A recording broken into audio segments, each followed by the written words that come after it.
Buyers, spring market is right in front of us.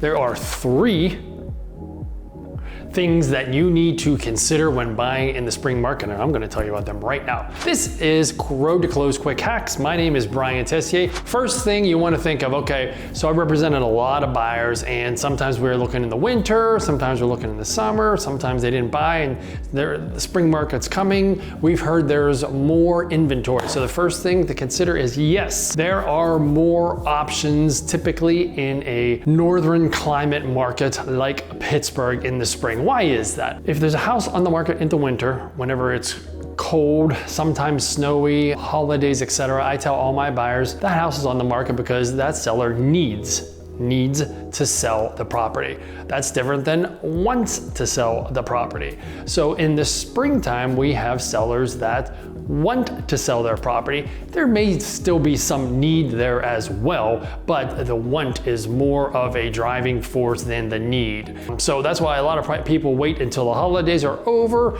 November, December, recover from credit card debt. January, it's freezing, it's bone-chillingly cold in January.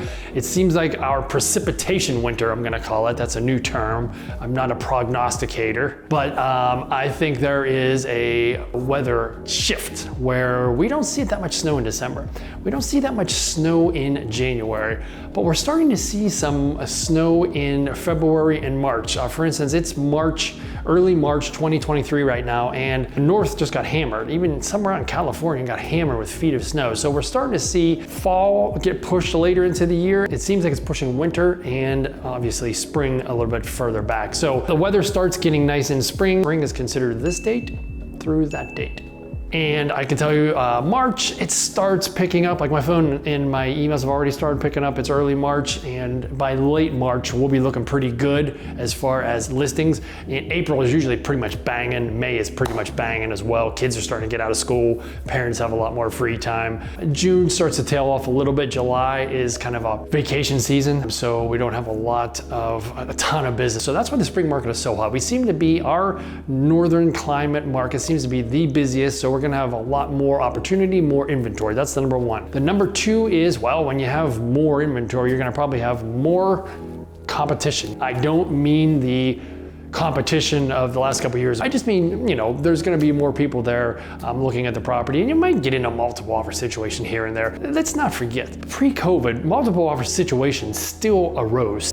Not as ridiculous as the COVID times, but it did still happen here and there. I tell all my sellers in every listing appointment I've ever gone into, or whether it's a listing appointment or not, if you price the property correctly in any market, it'll get sold right away and possibly multiple offers. And that's not even just real estate. If you price whatever it is properly, you determine what properly is, and maybe if you just price a little bit under, you'll get multiple offers in any market.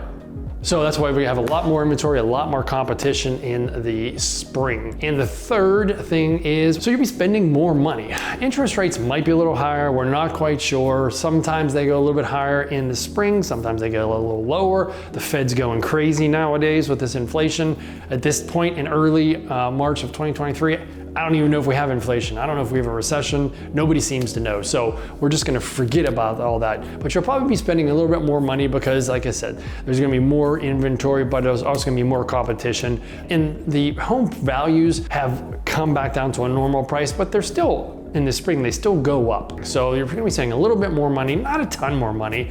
I just don't want you to think it's the same as if you found a vacant home in December, right? You always get a better deal on a vacant home in the winter in a northern climate because it's on the market because they need to be on the market. And if it's vacant, they don't live there. They definitely want it to be gone. So spring market, it's exciting times. I mean, the leaves are already starting to bud on the trees. Flowers are already starting to come out of the ground. Last week I was in a park walking, which would be late February. The just general whole mood in a northern climate goes up whenever you start looking at houses and you don't have to have coats and tosser caps on. You'll pull up to the house and it's freshly mulched. It's just a better time of year to buy, and statistically proven, that's when in the city of Pittsburgh and Pennsylvania, we have the most properties convey from sellers to buyers on record, and that is the spring. So those are 3 things you probably need to know about the spring market. Don't be surprised. Don't be bashful, don't be reserved. It's still a great time to buy. Interest rates are